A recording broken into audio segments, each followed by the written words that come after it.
Good morning friends. Sanjay Rastogi commerce studio में आपका पुनः स्वागत है। मैं डॉक्टर एस के रस्तोगी आपके साथ प्रोबेबिलिटी पार्ट 2 विषय पर पुनः चर्चा के लिए यहाँ पर तैयार हूँ। पिछली वीडियो में हमने प्रोबेबिलिटी के बारे में जो बेसिक टर्म्स थी उनको सीखा था। क्या इवेंट्स होते हैं, क्या कंबाइंड इवेंट्स हैं, तो उनके बाद प्रोबेबिलिटी को किस प्रकार से हम कैलकुलेट करेंगे वो तो बात की बात है। प्रोबेबिलिटी को किस टर्म्स में लिखा जाता है उसके बारे में हमने सीखा था कि इसको हम न्यूमरेटर और डिनोमिनेटर के फॉर्म में लिखते हैं, परसेंटेज के फॉर्म में लिखते हैं, फ्रैक्शन के फॉर्म में लिखते हैं या डेसिमल फॉर्म में लिखते हैं। तो आज हम उसको अपनी चर्चा को आगे बढ़ाते हुए हम इस विषय पर बात करेंगे कि वो कौन कौन सी तकनीक हैं जो प्रोबेबिलिटी के लिए आवश्यक हैं। शुरू करते हैं हम प्रोबेबिलिटी पार्ट 2 को। जिन साथियों ने अभी तक इस चैनल को सब्सक्राइब नहीं किया है उनसे पुनः अनुरोध कि इस चैनल को बिना किसी देरी के तुरंत सब्सक्राइब करें, लाइक करें, कमेंट करें। और इसके अंदर हम केवल स्टैटिस्टिक को ही नहीं सीख रहे बल्कि हम इस चैनल में कॉमर्स के विभिन्न विषयों के बारे में यहाँ पर जानकारी अपलोड करेंगे। आपको सीखने का नई से नई चीज का मौका मिलेगा और अपनी तैयारियों, अपने सब्जेक्ट से आप लेटेस्ट जानकारियों से आप अपडेट रहेंगे। तो चर्चा करते हैं प्रोबेबिलिटी पार्ट 2 पर और शुरू करते हैं हम आज का वीडियो।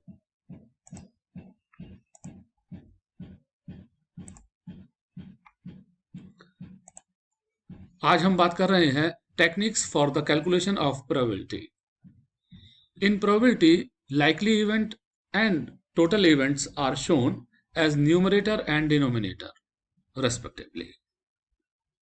क्या कि जैसे हम किसी एक कॉइन्स को हवा में उछालते हैं तो उससे हेड और टेल आने की संभावना है। तो दो कुल इवेंट हैं, या तो हेड आएगा या टेल आएगा। हेड आने की क्या संभावना होती है? कुल संभावना कितनी है? दो हो गई। हेड आने की एक संभावना, टेल आने की एक संभावना। तो या तो हेड आएगा या टेल आएगा। तो ऐसे में प्रोबेबिलिटी के बारे में हम कहेंगे 1/2, 1/2। या हम एक लूडो का डाइस लूडो बोर्ड पर जब हम फेंकते हैं तो हमें क्या मिलता है? 1 से 6 तक की डिजिट। तो कुल इवेंट कितने हो गए? 1, 2, 3, 4, 5, 6। और दो आने की क्या प्रोबेबिलिटी होगी? फिर दो अपने आप में एक इवेंट है, सिंगल। कुल आने की संभावना 6 है, तो 1/6। तो जितना ये कहने में आसान है, कैलकुलेशन में इतना सरल नहीं है दोस्तों। क्योंकि इन न्यूमरेटर और डिनोमिनेटर 1/6, 1 न्यूमरेटर और 6 डिनोमिनेटर, इनको निकालना इतना आसान नहीं है। इनको निकालने के लिए कुछ स्पेसिफिक टेक्निक्स का हमें सहारा लेना पड़ता है।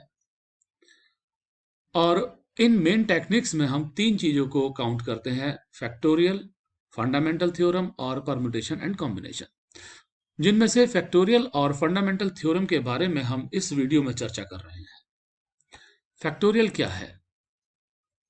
फैक्टोरियल है किसी भी संख्या का जिसका हमें फैक्टोरियल निकालना है, उसका गुणनफल। The multiplication of all whole number in descending order up to 1 of a positive integer is called factorial. It is denoted by the sign of exclamation. Factorial for number n will be shown as n factorial. Likewise, this is the symbol of factorial and its value will be n factorial. क्या होगा? n into n minus 1, n minus 2, n minus 3, n minus 1, n minus 2, n minus 3, n minus 4 and n minus n। तो वो तो 0 हो जाएगा। तो इसीलिए कहा है the value of 0 factorial is always equal to 1। तो आखिर में जब 1 बचे वहां पर हमें छोड़ देना है। तो इसको यदि हम एक एग्जाम्पल में बात करें तो फैक्टोरियल फॉर नंबर 5 कि 5 का फैक्टोरियल क्या होगा, तो हम कैसे शो करेंगे 5 फैक्टोरियल के रूप में। This is likewise.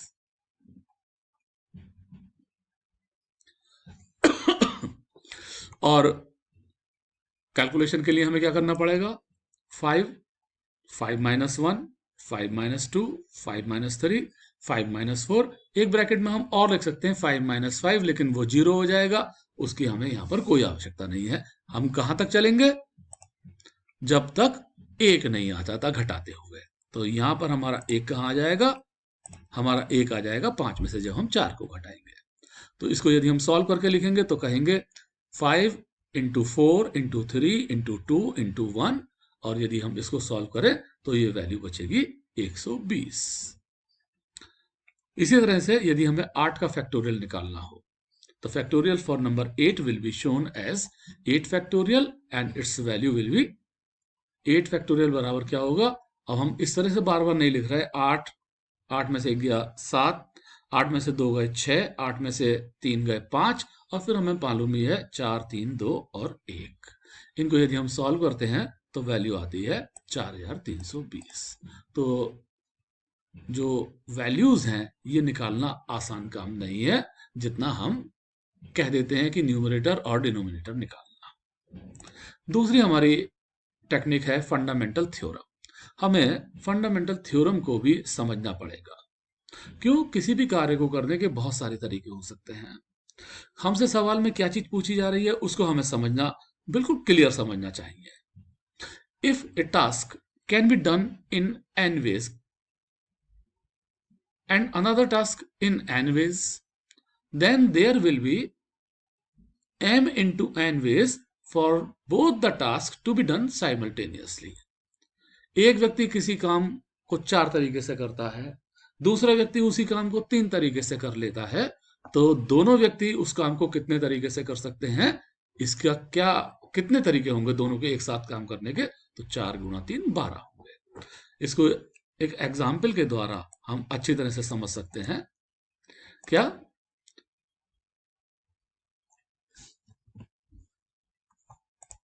There are 8 buses run between Muradabad and Delhi.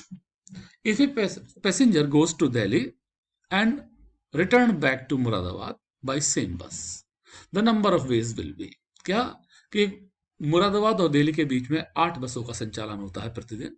एक व्यक्ति मुरादाबाद से दिल्ली जाता है और दिल्ली से उसी दिन मुरादाबाद लौटता है। तो यदि ये कंडीशन लगी हो कि वह जिस बस से जाए ठीक उसी बस से लौटे, return back to Moradabad by same bus, तब क्या होगा कि उसी बस से आना है उसे। तो जाने के तरीके कितने हुए, जाने के लिए उसके पास 8 तरीके हैं, 8 बसें हैं, 8 में से किसी भी एक बस से जा सकता है।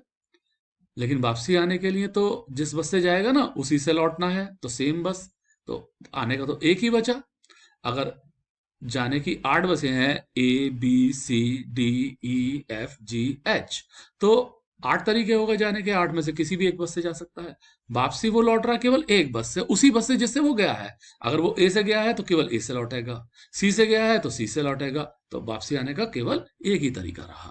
तो total ways in this way 8 गुणा 1, m into n equal to 8।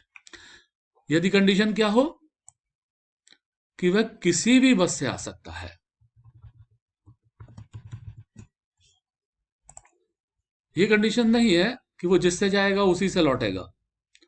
तो जाने के तरीके तो 8 हैं ही, और आने के कितने हो जाएंगे, जितने आने की बसें हैं, कोई कंडीशन उसके पास है ही नहीं, तो 8 ही तरीके आने के, तो कुल तरीके उसके पास हो गए 64।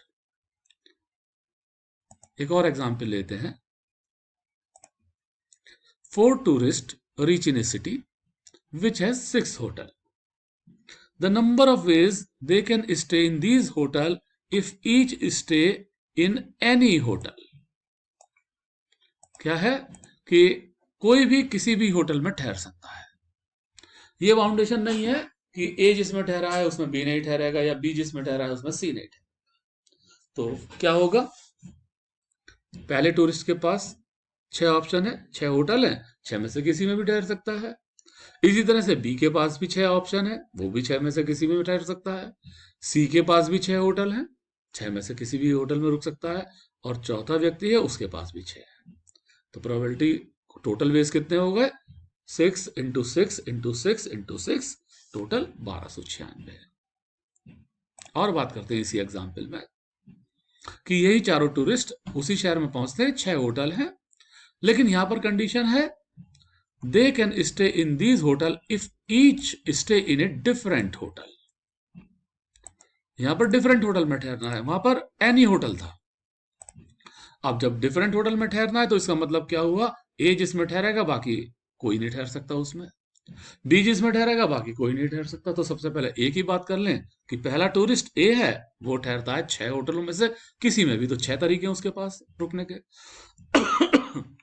बी के लिए एक कम हो गया, जिसमें ए ठहरा था ना, अब बी उसमें नहीं ठहर सकता, तो बी के पास 5 होटल बचे, वो 5 तरीके से किसी भी होटल में ठहर सकता है। सी के पास ए और बी जिनमें ठहरे हुए थे वो दोनों कम हो गए, तो 4 होटल रह गए। चौथा जो टूरिस्ट है उसके लिए पहले के 3 होटल कम हो गए, तो 3 रह गए। तो प्रोबेबिलिटी के हमारे जो वेज होगा, number of ways they can stay in A hotel, different hotel, तो 6 × 5 × 4 × 3 120। तो ये हमारी फंडामेंटल थ्योरम है। तो 2 टेक्निक्स को हमने जाना है।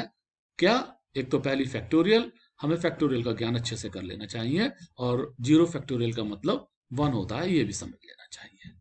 दूसरी चीज फंडामेंटल थ्योरम, कि क्या है फंडामेंटल थ्योरम, एक बार फिर हम समझ लें कि if a task can be done in m ways, यदि किसी काम को m तरीके से किया जा सकता है और दूसरे काम को n तरीके से किया जा सकता है, तो दोनों काम एक साथ पूरे हों, इस बात की क्या तरीके, इसके कितने तरीके होंगे, तो उन दोनों को हम मल्टीप्लाई कर दें, m इंटू n कर दें, तो हमें दोनों के तरीके पता चल जाते हैं। ये हमारी फंडामेंटल थ्योरम है, क्योंकि स्टैटिस्टिक के अंदर ये फंडामेंटल थ्योरम बार बार अप्लाई होगी, इसको हमें समझ लेना है, और बगैर फैक्टोरियल के तो हम कर ही नहीं सकते।